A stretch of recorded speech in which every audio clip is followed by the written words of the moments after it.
Unlike the crowd who only stopped to stare, a thin, trembling black boy fought through the pouring rain to pull a disabled girl out of a muddy drain. But when her billionaire father arrived, the first thing he gave the boy wasn't thanks, it was anger. He'd mistaken him for an attacker, until he saw his daughter crying, whispering, "He saved me." That night, guilt kept the man awake. The next morning, he knocked on the boy's door, with an offer that would bring him to tears. Before we dive deeper into this story, let us know where you're watching from, and don't forget to subscribe for more heartwarming stories every day. The first wave of rain had passed, but the sky hadn't decided to stop yet, but the riverbank still breathed like it was drowning. Water dripped from the willow trees in steady rhythms, pattering against puddles that looked like mirrors cracked by wind. The grass glistened, slick and heavy. The air smelled of wet earth, river water, and the sour tang of city runoff. At the far end of Riverside Meadow, a sprawling grassy area where families usually came to picnic and camp by the water, a little girl sat in a wheelchair at the edge of the muddy pathway. She couldn't have been more than 10. Pale, slight dark hair plastered against her forehead. Her name was Leah Anderson, daughter of David Anderson, a billionaire most people only ever saw on magazine covers. But here, in this soggy gray meadow, she was just a child with rain on her eyelashes and fear in her voice. 50 feet away, Mrs. Fletcher, her live-in housekeeper, sat comfortably inside a small riverside cafe with glass walls, legs crossed, phone pressed to her ear. She wore a beige trench coat and waterproof boots, perfectly dry. Her manicured fingers twirled a strand of hair as she laughed. Through the rain-streaked windows, she had a clear view of the meadow, but she wasn't looking. She'd let the child go ahead on her own, telling herself it would teach her independence, though deep down she just wanted a few quiet minutes without responsibility. Leah's hands gripped the rims of her wheelchair, trying to move forward along the path. The ground was soft from the rain, and the wheels kept sinking into the mud. "Just a little more," she muttered under her breath, pushing harder. The right wheel rolled half a turn before it jammed with a wet thud. She tried again. The chair lurched, then dipped. That's when she heard it. A low growl, her head snapped up. Across the puddle-streaked path, a pit bull stood with its fur dripping wet, its leash dragging behind it like a snake. No owner in sight. The dog's eyes were locked on her. "Hey," Leah whispered. "Good dog. Stay there, okay?" The pit bull didn't stay. It took a step closer, then another, growling louder, ears pinned flat. Leah's heart slammed in her chest. She tried to back away, her small hands slipping on the wet wheels. The left wheel turned, barely, but the right stayed lodged in place, buried deeper now. "Mrs. Fletcher," she called out. No response. "Mrs. Fletcher," louder this time, her voice breaking. Inside the cafe, Mrs. Fletcher was laughing. "Oh Janet, you wouldn't believe the morning I've had. Honestly, that child's exhausting. Always wanting to go outside, always needing something. Sometimes I swear she does it for attention." The dog barked once, sharp and violent. Leah flinched so hard the chair jerked sideways, and one of the front wheels slipped off the concrete path into a shallow drainage trench, half submerged in mud. "Mrs. Fletcher, help," she screamed, panic clawing through her chest. Mrs. Fletcher finally glanced up through the cafe window. Her expression didn't change. One look at the girl, the stuck wheelchair, the dog, then she turned her back, her voice carrying cheerfully into the phone. "She's fine, Janet." Drama as usual, tears mixed with rain on Leah's cheeks. She turned back toward the dog, which was now sniffing closer, its growl vibrating through the wet air. Her arms trembled as she reached for the wheels. They spun uselessly, throwing flecks of mud against her hands. "Please," she whispered, voice shaking. Somebody, a jogger passed by on the other path, a woman in a pink tracksuit with earbuds in, ponytail swinging. "Excuse me," Leah cried out, waving frantically. "Please, I need help." The woman looked up just long enough to make eye contact, then looked away, turning up her music and speeding her pace. Leah's throat burned, her chest tightened. The pit bull was only a few feet away now, barking again, teeth flashing. Finally, a man in a business suit appeared on the opposite walkway, talking loudly into his phone, a silver briefcase in one hand. Leah's heart surged with hope. "Sir," she yelled, "please, help me, I'm stuck." The man hesitated mid-step, looked her way, then his jaw tightened. He turned his head and kept walking. "Yeah, I'll be there in 5, he said into the phone. "Traffic's a nightmare." Laya's pulse pounded in her ears, the world blurred through tears and rain. She tried one more push, her arms screamed, the chair didn't move. The dog suddenly barked again, splashing mud as it bounded toward her. Laya froze, every muscle rigid. The leash snagged on a tree root, jerking the dog to a halt. It whined, yanked, but couldn't move closer. She didn't dare breathe. The dog strained, barked again, and finally lost interest, trotting off toward a group of ducks near the riverbank. Laya exhaled shakily, but her relief lasted only a heartbeat. The right wheel was completely wedged into the trench, half submerged in muddy water. Every attempt to move made it sink deeper. She turned toward the cafe. "Mrs. Fletcher," she shouted, her voice cracking. "Please, I can't move." The woman didn't even look up. She was still on the phone, her laughter drifting faintly through the glass walls. "I'm telling you, Janet, she needs to toughen up. Can't rely on people forever." The words stabbed harder than the cold. Laya blinked against the rain, blinking so fast the world stuttered. Her arms felt like lead. A couple passed by next, young, smiling, sharing an umbrella. Laya's voice was raw now. "Please, can you help me? Please." The girl looked over, hesitation flickering in her eyes. The boy muttered something, pulling her away. "We're gonna be late," he said. The umbrella tilted, they disappeared into the mist. Laya's breathing grew fast, shallow. Her small hand slipped on the wet wheels, leaving streaks of mud across the metal. The puddle beside her reflected the dull gray sky like a broken mirror. She pressed her lips together to keep from sobbing, but the tears came anyway, silent at first, then shaking her whole body. "Anyone," she whispered. "Please." The rain began again, soft at first, then heavier. Droplets hit her cheeks, her clothes, the broken concrete under her chair. Her hair clung to her face. The chill crept into her bones. She looked around desperately, people walking dogs, pushing strollers, jogging past without seeing her. It was like she was invisible. And maybe she was. Her fingers went numb. Her voice faded. She leaned forward, resting her forehead against her knees. "I just wanted to go outside," she murmured to herself. "Just for a while." Inside the cafe, Mrs. Fletcher's laughter rang out again, bright and cruelly careless against the sound of the rain. A flash of lightning rippled through the gray sky, followed by distant thunder. Laya flinched. She tried to wipe her face, but her hands were too cold, trembling too much to do anything but shake. The puddles around her swelled into shallow streams, small rivers cutting through the mud toward the drains. The water crept closer to the trench, rising inch by inch. She imagined what it would feel like if no one ever came. If the rain just kept falling. If the world just kept walking by.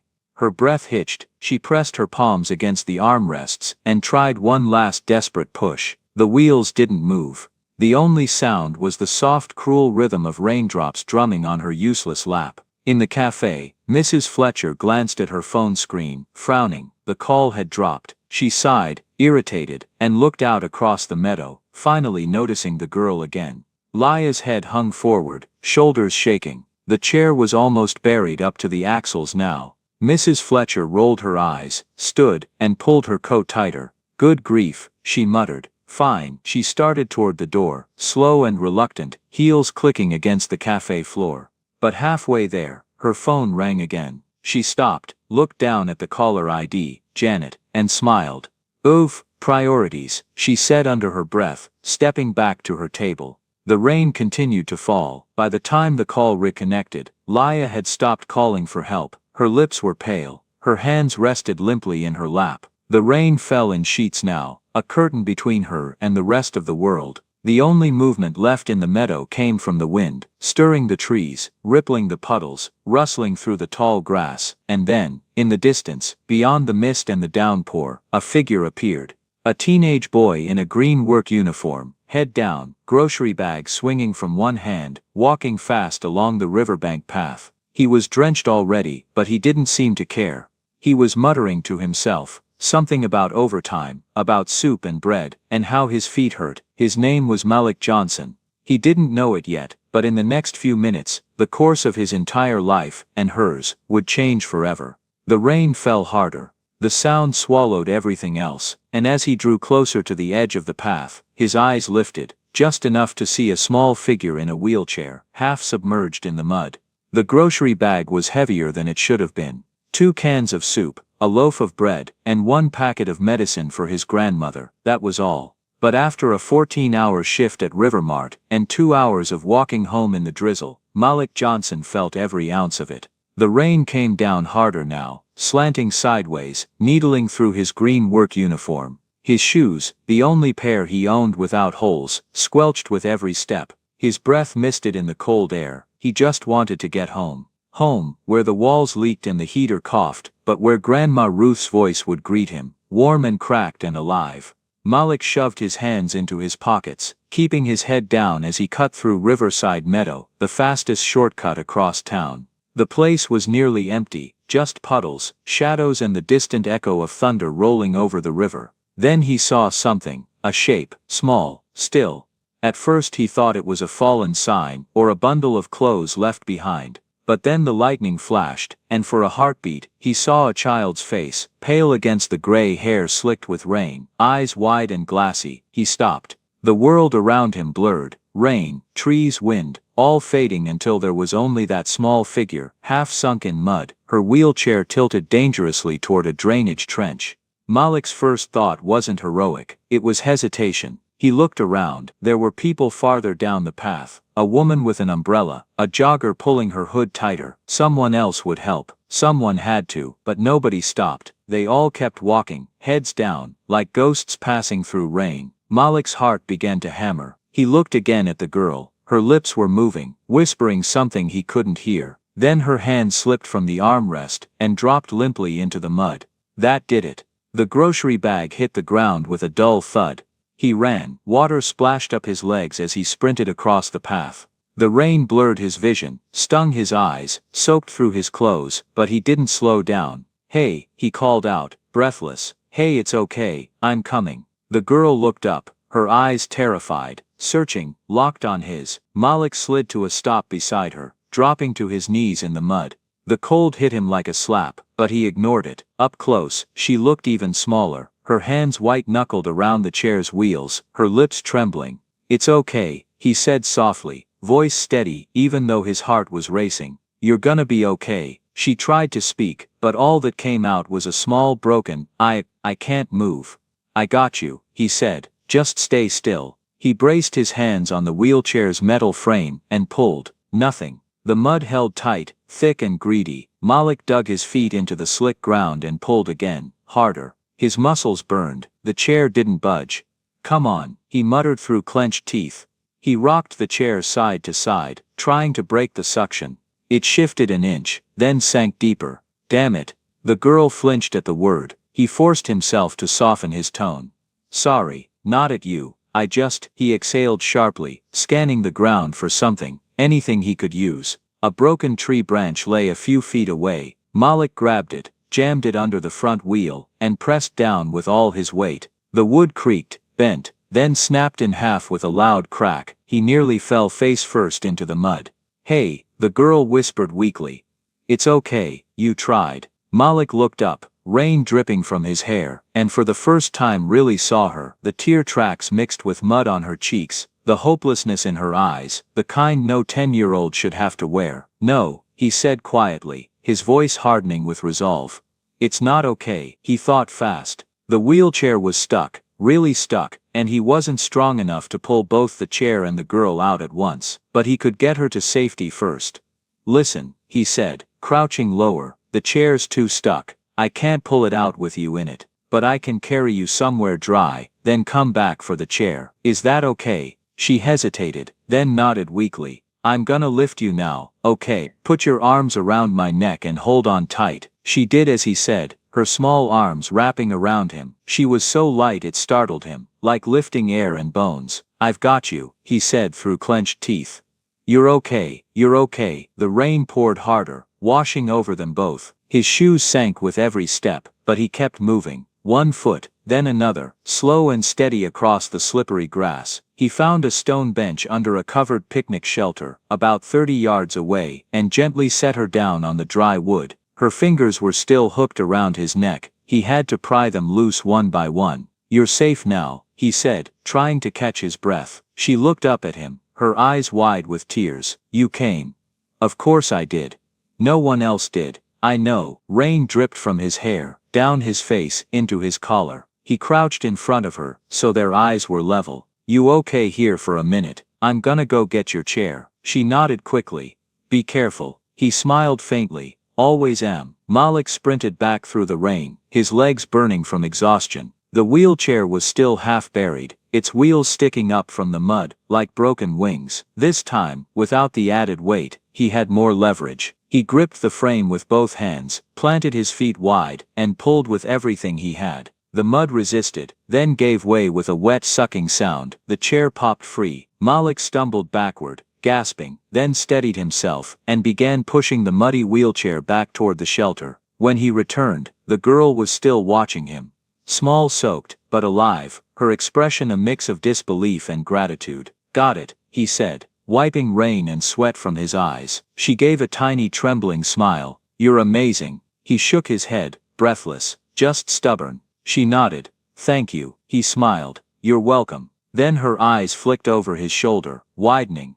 What? He asked, turning. A sharp bark cut through the air. The pit bull had returned, leash still dragging, fur slick with water. Its eyes fixed on Malik now. He instinctively stepped in front of the girl, shielding her. Stay behind me. The dog growled, muscles tensing. Malik raised his hand slowly, trying to appear bigger without threatening. Easy, he said, voice calm but low. We're not your problem, buddy. Go home. The dog barked again, then froze, ears twitching, as a voice whistled from somewhere down the path. Rex, come here. The pit bull turned, hesitated, then trotted off toward the sound. Malik exhaled in relief, his shoulders dropping. Good dog, he muttered. Eventually, the girl let out a shaky laugh that melted into a sob. He turned back quickly. Hey, he said softly. It's over, you're fine. She wiped her face with the back of her hand, smearing mud. I thought it was gonna bite me. It didn't, he said gently. You're safe now. They sat there for a moment,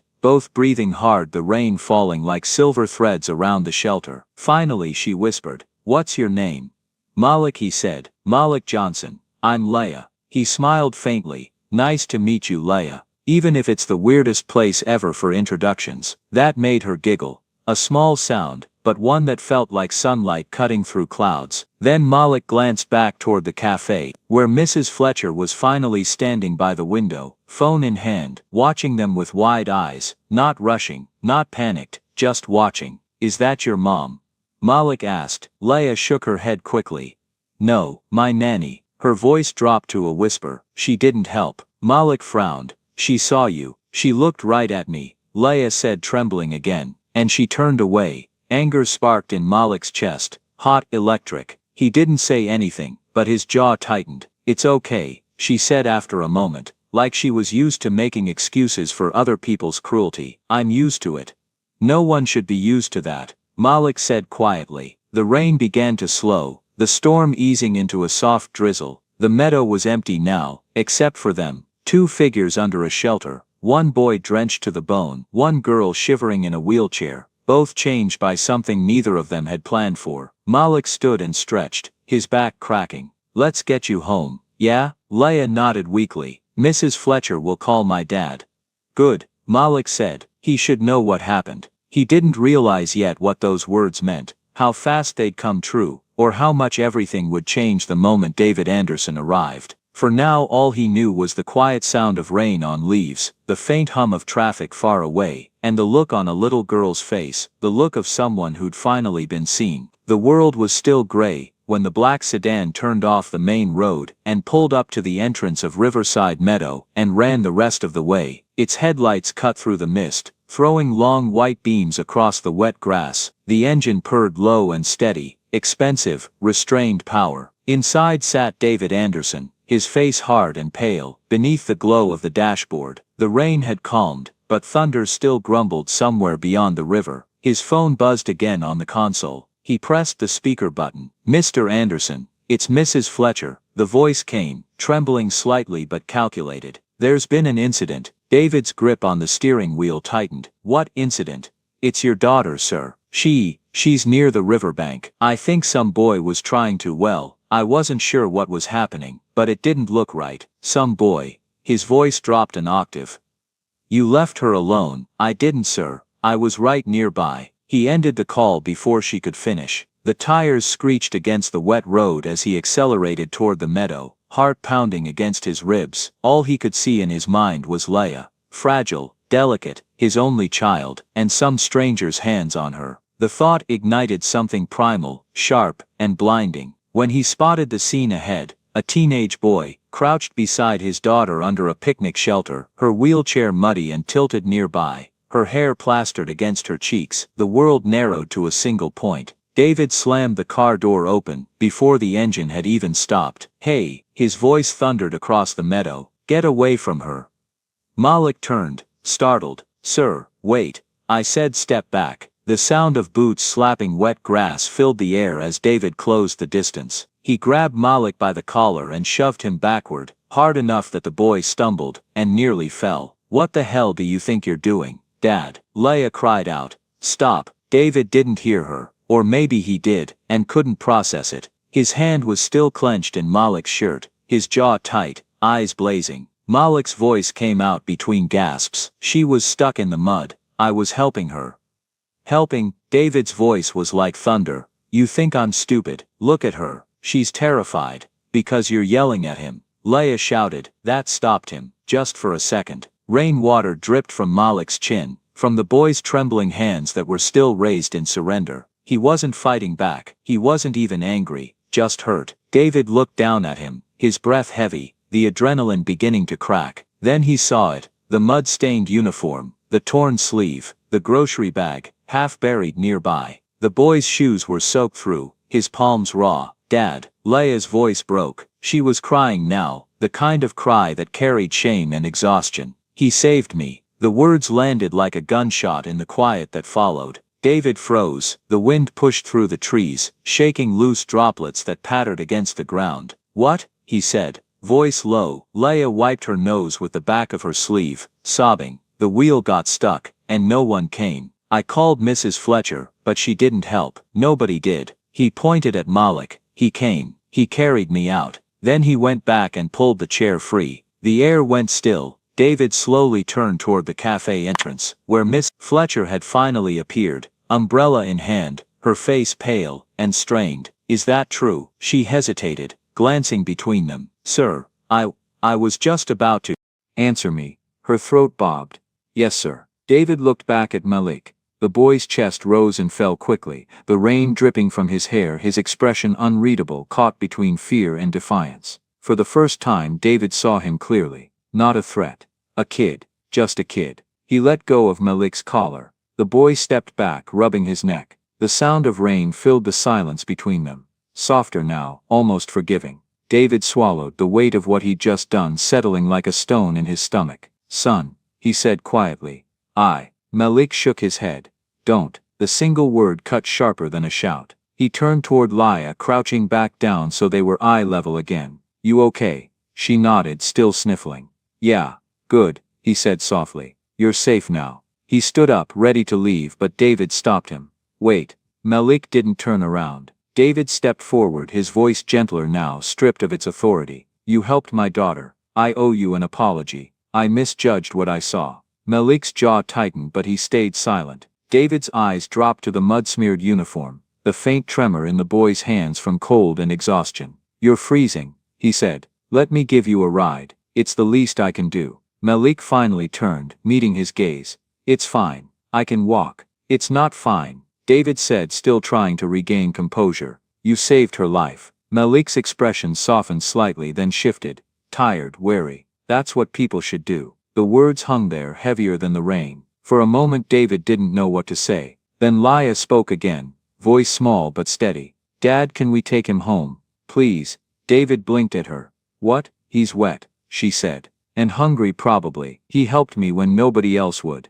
Malik looked embarrassed now. I'm fine, really, but David could see the exhaustion in his eyes. He sighed. Come on. The car's warm. I'll take you both. For a few seconds Malik hesitated, glancing between the man who had just shoved him and the girl who had just defended him. Then quietly he nodded. David opened the back door of the sedan, Laya's wheelchair was too muddy to lift in, so he helped her into the seat himself, careful not to meet Malik's eyes. Malik slid in beside her, dripping water onto the leather seats. Mrs. Fletcher tried to follow, but David stopped her with a look. "We'll talk later." The words were cold enough to freeze her in place. When the car door shut, the sound of rain against the roof filled the silence inside. Laya leaned her head against the window, watching the meadow disappear behind them. The faint reflection of Malik's face hovered beside hers in the glass. Two figures from opposite worlds caught in the same storm. David's eyes flicked toward the rearview mirror more than once during the drive. Every time he saw the boy sitting quietly, hands clasped, gaze out the window. He wanted to say something, to thank him properly, to apologize again, but the words jammed somewhere between pride and guilt. Finally his voice came low. "Where do you live, son?" Malik hesitated. "East Side. That's a long way from here." "Yeah." David nodded, unsure what else to say. "You were on your way home. After work." He glanced back again. "You work?" "Grocery store. Rivermart." David's brows furrowed slightly. "How old are you?" 15. Laya smiled faintly. "You work harder than most grown-ups." That pulled the smallest grin from Malik. "You'd be surprised." They all went quiet again. The only sound was the hum of tires on wet asphalt and the soft rhythm of the windshield wipers. When they reached the edge of East Side, the contrast hit hard. Narrow streets, flickering streetlights, peeling paint on brick buildings. David slowed the car. "Here's fine," Malik said quickly, pointing toward a narrow alley between two buildings. David frowned. "You live here?" "Down the block." He pulled over, putting the car in park. Malik opened the door, then hesitated. "Thanks for the ride." David nodded stiffly. "And thank you for my daughter." For a moment Malik just stood there, the rain misting against his face. Then he gave a small nod, shut the door, and disappeared down the dim street. Laya watched until his shadow was gone. Her voice was soft. "Dad, you were wrong about him." David stared out the windshield, his reflection faint in the glass. "I know." Silence filled the car again. This time, it wasn't the heavy kind. It was the kind that made room for realization. As they pulled away, the rain finally stopped, a thin golden light breaking through the clouds. David didn't know it yet, but that night, the boy, the mud, the misunderstanding would linger. It would replay in his mind like a lesson he couldn't shake. Because for the first time in years he'd seen something he thought he'd lost, a glimpse of kindness that expected nothing in return. And for the first time in a long time, he felt small enough to want to understand it.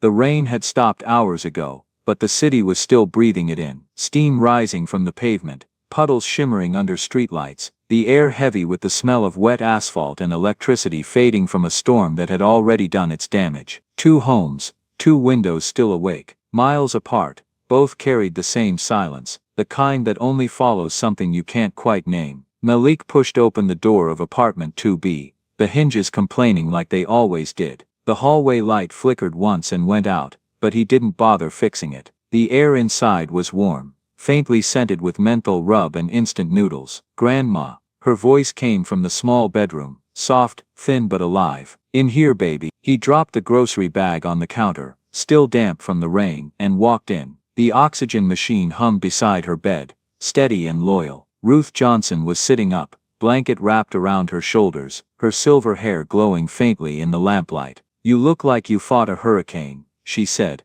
smiling without teeth. Malik laughed weakly. "Kind of did." He told her everything. The girl, the wheelchair, the mud, the misunderstanding, the father's anger. He left nothing out, not even the part where he'd wanted to yell back but didn't. Ruth listened without interrupting. Her eyes didn't widen, didn't frown. She'd seen enough of the world to know it always moved like that. Cruel first, gentle later. When he finished, she sighed. "So you helped a child, and somebody with power thought you were the danger. That sound about right." Malik nodded. "And you'd still do it again, wouldn't you?" He looked at the floor, at the mud drying on his sneakers. "Yeah.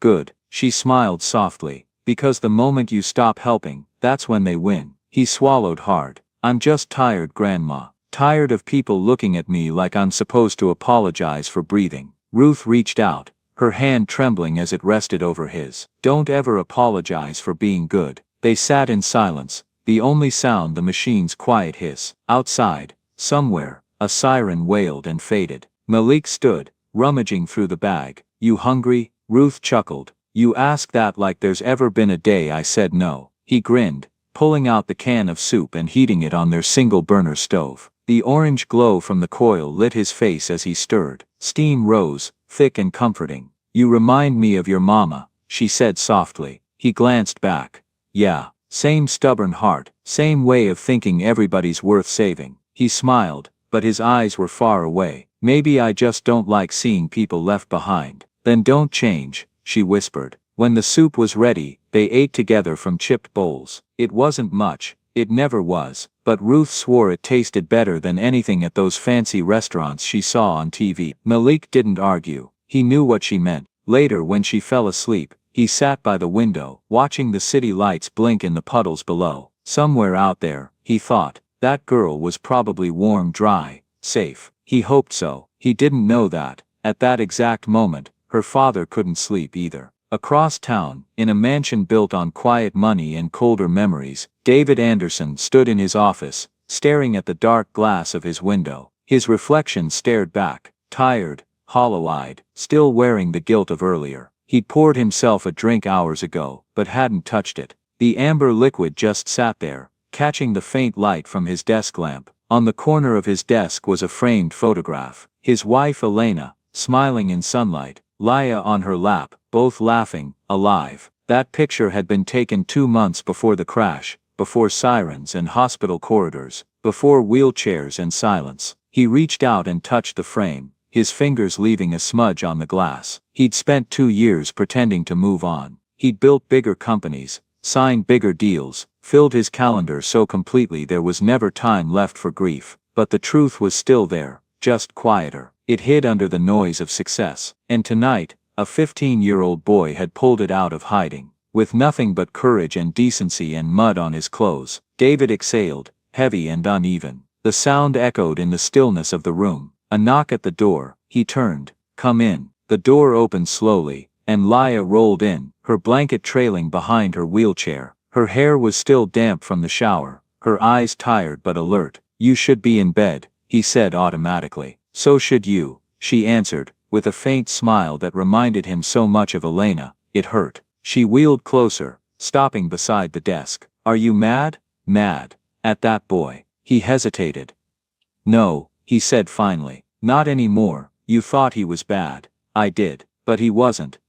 "No," he said quietly. "He wasn't." She looked down, her fingers tracing patterns on the armrest. "He didn't even hesitate, Dad. He saw me, and he came running. Everyone else just walked away." David stared at her, the weight of her words pressing into his chest. He'd been one of those people once, walking past pain because it was easier. "I was wrong," he admitted. Laya nodded. "You should tell him that." "I already did." "Not with words," she said. He frowned slightly. "What do you mean?" "With something that shows you mean it." He opened his mouth to answer but couldn't find the words. Instead, he reached across the desk, taking her small hand in his. "You sound just like your mother." Laya's lips curved into the kind of smile that didn't need light to shine. "Good." They sat there like that for a while, father and daughter, two people learning again how to talk without armor. Outside, the last of the rain clouds drifted away, revealing the faint shimmer of stars over the city.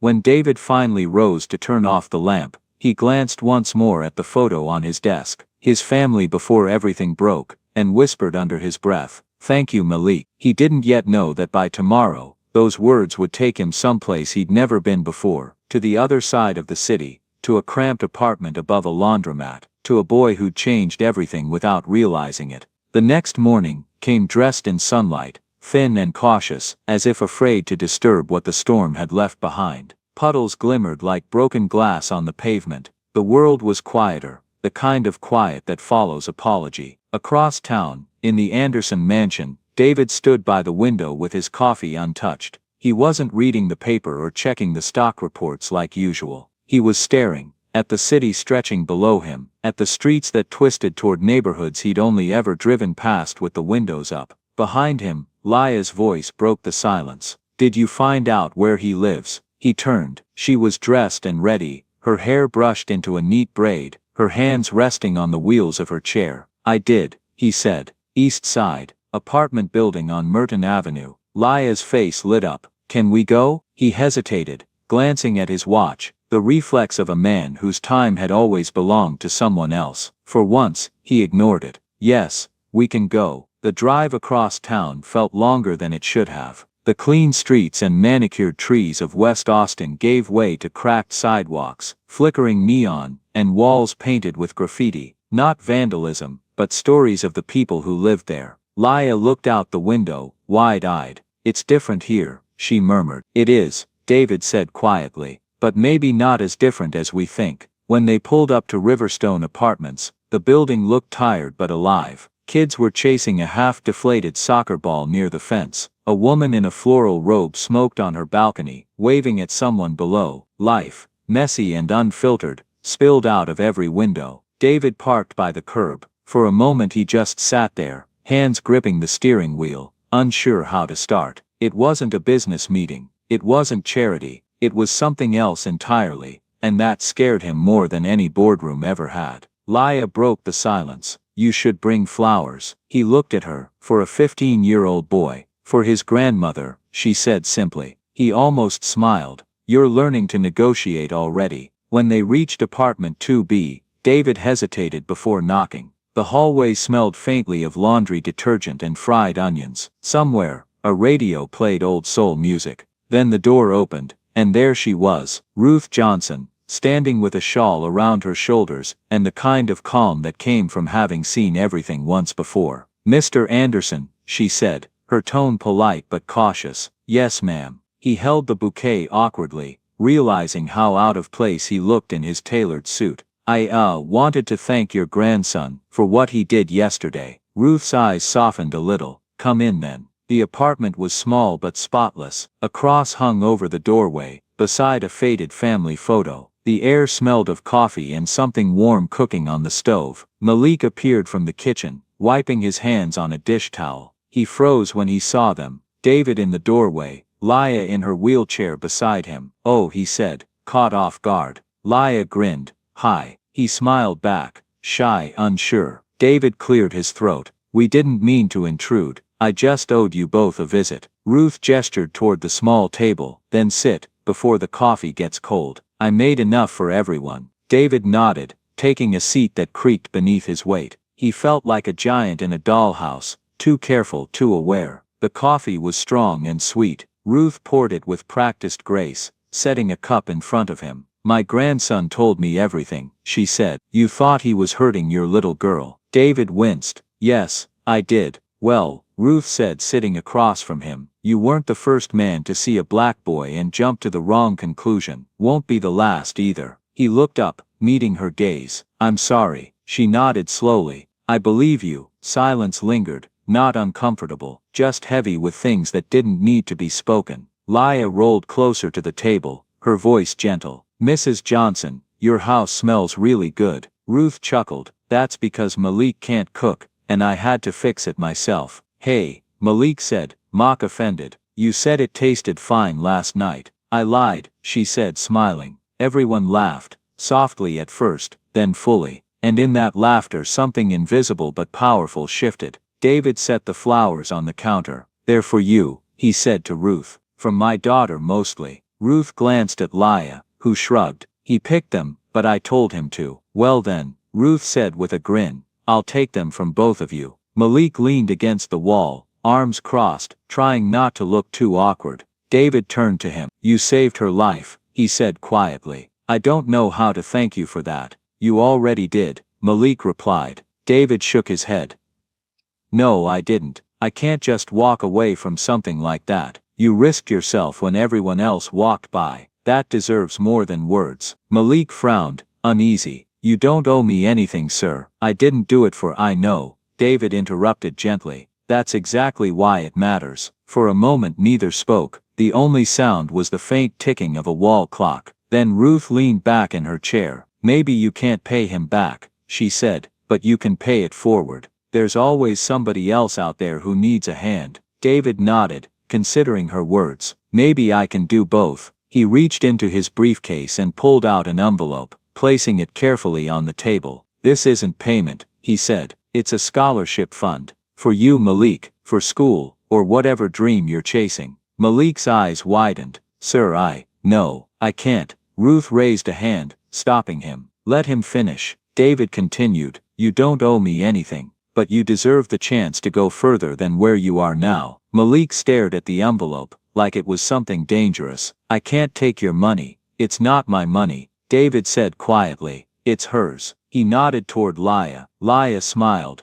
We just want to help, like you helped me. Malik looked from her to Ruth, searching for guidance. Ruth's face was unreadable, then softened. Baby, she said gently, sometimes refusing kindness is just another way of being proud. Pride's good, but it won't pay for college. He hesitated. I just don't want it to feel like charity. David shook his head. It's not charity, it's gratitude. The room went still. Malik looked down at the envelope again. His hand trembled as he reached out and touched it, but he didn't take it, not yet. I'll think about it, he said finally. That's all I ask, David replied. A long silence followed, not uncomfortable, but full of something delicate, like trust learning how to breathe. Then Ruth smiled, lifting her coffee mug. Well, look at us, rich folk, poor folk, all sitting at the same table. The world must be spinning right again. David chuckled. Maybe just for today. They all laughed softly. Laya glanced at Malik. Do you ever come to the west side? He shrugged.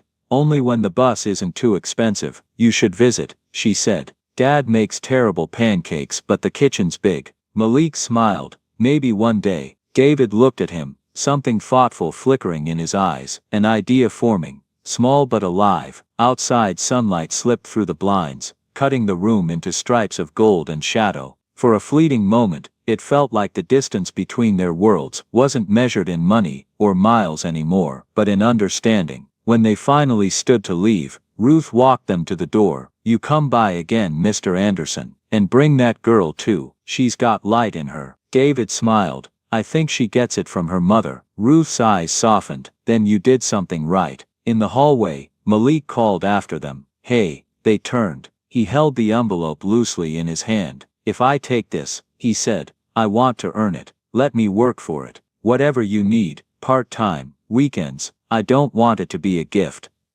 David paused, studying him, the strength in his eyes, the quiet dignity. Then he nodded. We'll figure something out. Laya grinned. Told you he'd say yes. As they stepped out into the sunlight, the door closed softly behind them. David looked down at his daughter, her smile bright, her eyes alive again, and realized that for the first time in a long time, he'd done something that didn't need explaining. That afternoon, as the car pulled away from Merton Avenue, Laya kept glancing back through the rear window, until the building disappeared from view.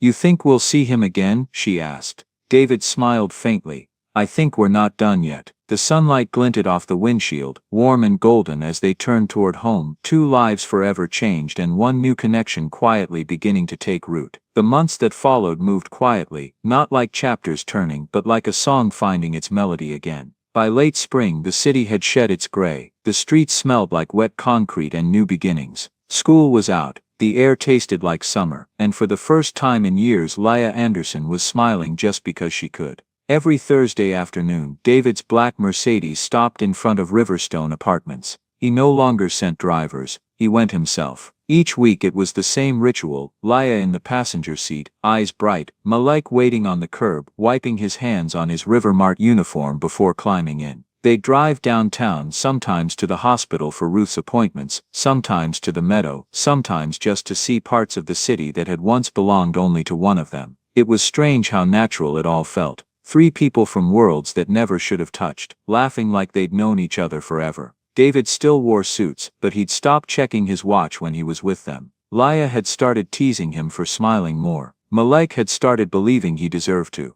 And Ruth, her health was holding steady for now, her eyes sharper than ever. She'd tell everyone who'd listen that her grandson had gotten himself a billionaire boss with a human heart. It was on one of those Thursday afternoons, inside the glass lobby of Anderson Enterprises, that everything changed again. Here, David said, sliding a visitor's badge across the counter. You'll start as a tech intern. After school, 3 days a week, you'll learn how to break things and then fix them. Sometimes in that order. Malik blinked at the badge, then looked up. You're serious? David smiled. Completely. Laya clapped from her wheelchair. I told you he'd give you a job. It's not a favor, David added. It's opportunity. You've earned that. Malik nodded slowly, the weight of it settling in. Thank you, sir. Just don't call me sir when we're off the clock, David said. Drives me crazy. 2 months later, Malik was officially part of Anderson Enterprises. He wore a pressed white shirt, the company logo stitched neatly on the sleeve. He carried a badge, an employee number, a sense of belonging he'd never felt before. He learned fast how to set up servers, fix routers, calm panicked executives who couldn't remember their passwords. The office liked him. They liked his steadiness, his quiet humor. But every day when the clock hit 4, he'd pack up his tools and head downstairs where Leia was waiting by the car with that same unstoppable grin. Their friendship had become something steady, unspoken, a rhythm all its own. It started one afternoon in the Anderson family garage.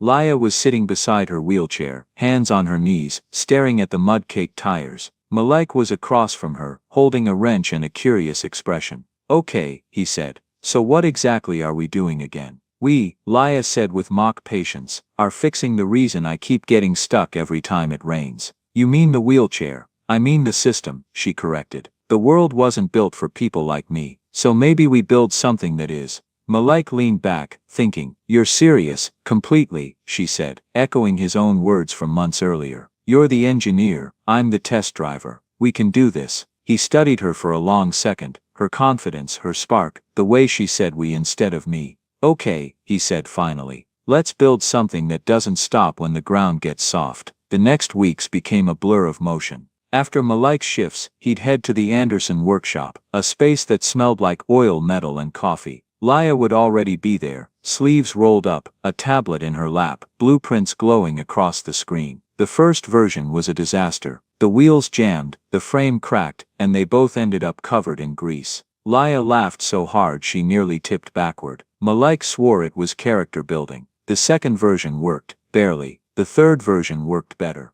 By the 7th version, something remarkable had taken shape. A wheelchair unlike any other. Lightweight titanium frame, modular suspension, adaptive tires that could shift between smooth and treaded with a single lever. Leia named it Wheel Beyond, because as she said, it's not about what it rolls on, it's about what it rolls past. When they presented it at the State Innovation Fair, the judges stared, first in silence, then in awe. The prototype glided easily across sand, gravel, mud. Leia drove it herself, wind in her hair, laughing the kind of laugh that made people watching forget to clap. They didn't win first place, they won third, but it didn't matter. By the end of the day, a medical equipment company executive had already asked for a meeting. Maybe, Malik said quietly as they packed up. We actually did something. Not maybe, Leia said, nudging his arm. Definitely. Back at Anderson Enterprises, David watched them from his office window. The two of them side by side, covered in sweat and sawdust, arguing about wheel tension and torque ratios like they'd built the world together.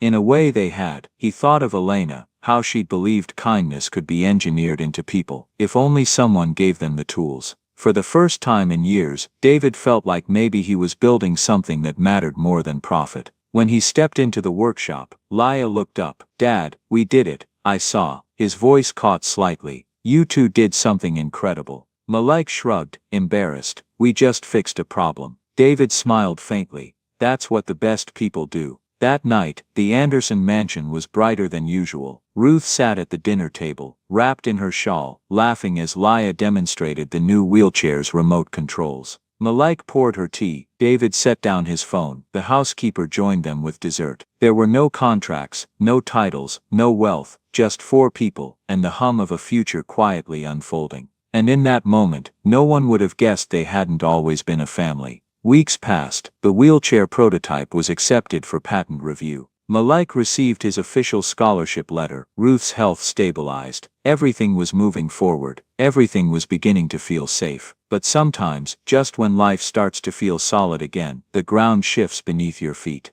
The night before the patent announcement, Malik stayed late at the office, finishing up reports. The city lights outside blinked like restless stars. Ruth had been coughing earlier, harder than usual. He told her to rest. She told him not to worry. He worried anyway. He didn't know that by the time he got home, everything he thought was secure would be tested again. That the real weight of family, of kindness, of love, was about to be measured not in invention, but in loss. The call came just after midnight. David was still awake, sitting at his desk surrounded by sketches of the Wheel Beyond prototype. The phone's sudden vibration on the glass startled him. The number was one he recognized immediately. "Malik, hey son," he said, smiling as he picked up. "Still working," but the voice on the other end wasn't Malik's, it was smaller, shaken. "Mr. Anderson, it's me, Laya." His heart froze. "Laya, what's wrong?" Her voice cracked. "It's Ruth." By the time David reached Riverstone Apartments, the street outside was quiet, except for the distant hum of traffic. The hallway light flickered, just like the first time he'd been there. The door to apartment 2B was open. Inside, Malik sat on the edge of the couch, elbows on his knees, head in his hands. The oxygen machine beside Ruth's bed was silent.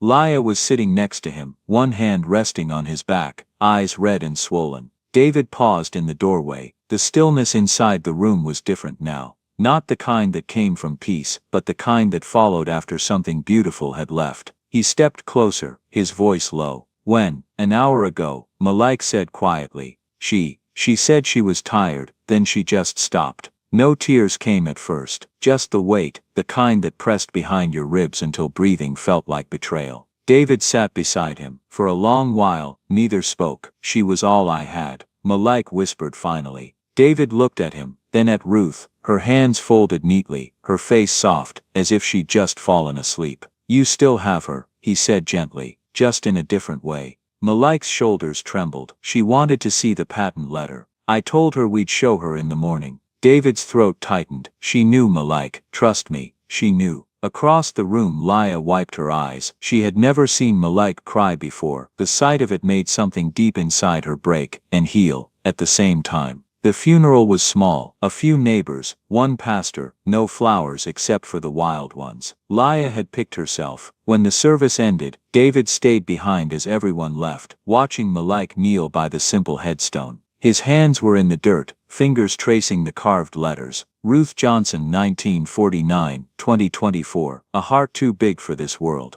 The wind moved through the grass. Malik didn't move. David approached quietly. "She'd be proud of you." Malik gave a small broken laugh. "She'd probably tell me to stop crying and fix something." David smiled softly. "She sounds like someone I'd like to hire." That pulled a small smile from Malik. Then silence settled again, long and heavy. David finally spoke. "You know, you don't have to go through this alone." Malik frowned slightly, turning to look at him. "What do you mean?" David hesitated, the kind of hesitation that comes before something that will change everything. "I mean, come stay with us. You and Laya, you already spend half your time together anyway. And he stopped, searching for the right words. "You've become family to us. I'd be honored if you'd let me be family to you." Malik blinked, stunned. You want me to live with you?" David nodded, not out of pity, out of choice. "You've earned your place, son." Malik shook his head, standing up quickly. I can't just move into your house like I belong there." "You already do," David said quietly. "You just don't see it yet." Malik stared at the ground. "Ruth wouldn't want me taking handouts." "This isn't a handout," David said. "It's a home." The wind picked up, carrying the faint smell of rain again. Malik closed his eyes. For a moment he could almost hear Ruth's voice, steady, teasing, full of wisdom. "Family isn't blood, baby. It's who shows up in the rain." When he opened his eyes, Laya was standing beside David, her hand slipping into Malik's. Her voice was soft, trembling but sure. "Please say yes. You're already my brother. Don't make me lose two people." That did it. Malik swallowed hard, his eyes glistening. "I don't know how to do this." David's hand rested gently on his shoulder. "You don't have to. We'll figure it out together." 2 weeks later, the Anderson house looked different. Not on the outside, still immaculate, still sprawling, but on the inside, it finally felt like someone lived there again. Malik's laughter echoed down the hallway. When Laya tried to raise him in her wheelchair, a toolbox sat permanently under the kitchen counter now, full of spare bolts and wrenches. David came home earlier. Dinner wasn't quiet anymore. There were conversations that tripped over one another, arguments about what movie to watch, and the smell of Ruth's gumbo recipe simmering on the stove. One night, David found Malik in the garage, sitting beside the Wheel Beyond prototype. He was turning the lever back and forth, lost in thought. "Can't sleep?" David asked. Malik looked up, smiling faintly. "I keep thinking about her, about what she said, about helping the next person. I just don't know how. David leaned against the doorframe. Maybe you already are. How? By being here, by not giving up. You don't always have to change the world, Malik. Sometimes it's enough to change one life. Malik stared at him for a moment, then nodded slowly. She'd like you, you know. David smiled. She already does. The next morning, sunlight spilled into the kitchen. Laya was sketching something on the table, a new design, scribbled in bright pen strokes. Malik looked over her shoulder. What's that? An idea, she said. For the next version, something faster, lighter, maybe even electric. He grinned. You're serious? Completely, she said. That word again, the one they both now owned.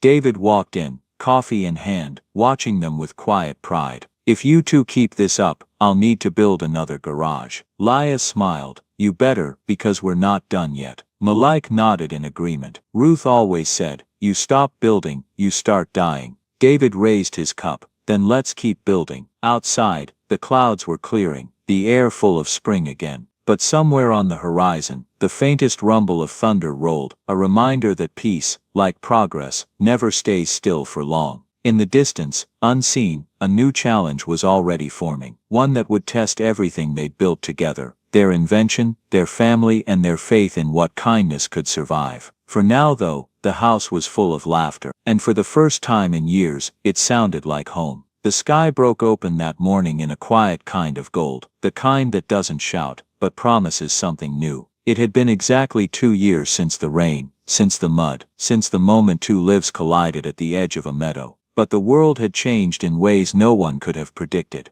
David Anderson had done something unthinkable in the world of billionaires and CEOs. He'd stepped down, not retired, not taken a sabbatical, resigned. The board had been furious, the shareholders confused. But David had been clear. His daughter needed him more than the company did. And for the first time in his life, he was choosing her first. He'd handed the reins to his most trusted executive, stayed on as a consultant, and walked away from the corner office that had consumed 20 years of his life. Now he spent his mornings making pancakes, still terrible, according to Laya, his afternoons in the garage, with Malik and Laya, and his evenings reading books he'd bought years ago, but never opened. It felt strange at first, like wearing shoes on the wrong feet. But slowly, it started to feel like freedom. The Wheel Beyond Foundation was real now. Not an idea, not a dream, but a living, breathing thing, fully funded and backed by Anderson Enterprises. The sign out front shimmered in sunlight. Wheel Beyond, building hope, one turn at a time. Inside the refurbished warehouse, rows of wheelchairs stood ready, bright, sleek, painted in colors that children had chosen themselves. Each one carried a small engraving near the wheelbase. Ruth Johnson, Love in Motion. Malik, now 20 years old, stood in the center of it all, watching volunteers test the chairs before loading them into the trucks. He'd finished high school with honors, started community college part-time, and had become the foundation's youngest operations manager. Not through nepotism, but through the same stubborn work ethic Ruth had drilled into him since childhood. Laya wheeled up beside him, her hair tied back, her eyes glowing with the same fierce joy that had first started this journey. 200 chairs, she said proudly. That's 200 kids who don't have to watch the world pass them by. Malik smiled. She'd be proud. I know she is. He nodded, eyes glistening. I still hear her sometimes. When I start doubting, what does she say? He grinned. Keep pushing. Laya laughed, the same bright, unstoppable sound that had once cut through the rain like sunlight. Across the room, David was talking with a group of reporters. The gray in his hair had deepened, but so had the warmth in his smile. He wasn't the same man who once measured time in profit margins. When someone asked what inspired him to step away from his company to fund the foundation, he didn't talk about business or innovation. He said simply, a boy who didn't walk away, and a girl who refused to stop believing. They reminded me what matters, so I decided to stop managing profit and start managing time, the time I have left with the people I love. That afternoon, they held the first official Wheel Beyond community event at Riverside Meadow, the same place where it had all begun. The city had rebuilt the pathways, planted new trees, and added ramps along the trails. The air smelled like wet grass and barbecue. Kids were laughing, testing their new chairs, racing down the hill while parents cheered from the benches. Malik stood beneath the same willow tree where he'd first found Laya, the mud now replaced by flowers. He could still see it all when he closed his eyes. The rain, the fear, the dog, her hand reaching out. He turned when he heard her voice behind him. "Full circle," Laya said softly. "Yeah," he whispered. "Full circle." They stood in silence for a moment, watching the children play. Then Laya said, "You ever think about that day? About how different it could have been? Every day?" And he smiled faintly. "And I wouldn't change a thing." She tilted her head. "Not even the mud." "Especially not the mud," he said, laughing. "That's where everything started." As the sun dipped lower, the crowd gathered for the dedication ceremony. A wooden stage had been built at the meadow's center, surrounded by folding chairs and the gentle hum of life returning to where pain once lived. David stepped up to the microphone. Laya and Malik stood beside him. He looked out at the faces, strangers, friends, neighbors from both sides of the city, and said, "We live in a world that teaches us to move fast, to look forward, to keep climbing. But sometimes, the most important moments happen when we stop, when we turn back, when we kneel down in the mud to help someone else stand." This foundation was born from that moment. From a boy who refused to keep walking. From a child who never stopped hoping. From a woman who believed family isn't blood, it's who shows up in the rain. I spent years chasing success, but it took losing almost everything to realize that success isn't what you build, it's who you build it with. He paused, his voice breaking slightly. "May we never be too busy, too proud, or too afraid to do the same."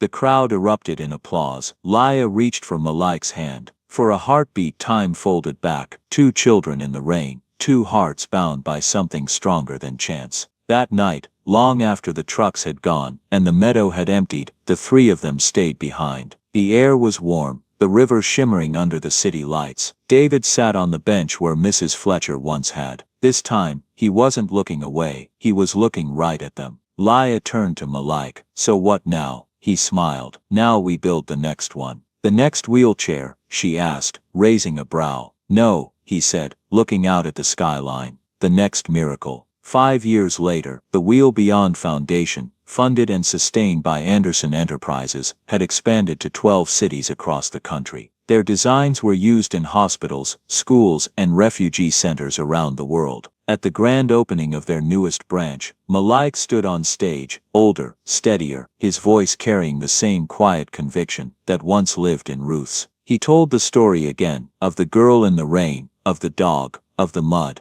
of the moment he almost walked away and didn't. "Sometimes saving someone else," he said, "is how you save yourself." In the front row, Laya sat smiling, her wheelchair replaced by one of their newest models, lighter, faster, beautiful. David sat beside her, eyes glistening with the kind of pride that has no words. When the applause began, Malik looked up, past the lights, past the roof, as if searching for a face that wasn't there but always would be. And in that stillness, he whispered, so soft no one heard but him, "We made it, Grandma, from mud to miracles." Outside, the first drops of rain began to fall, gentle, familiar, like a promise kept. The world kept moving, but in that corner of it, one act of kindness continued to ripple outward, through hearts, through time, through generations. Because once long ago a frightened girl had cried out for help in the rain, and one boy, just one, had stopped. Join us to share meaningful stories by hitting the like and subscribe buttons.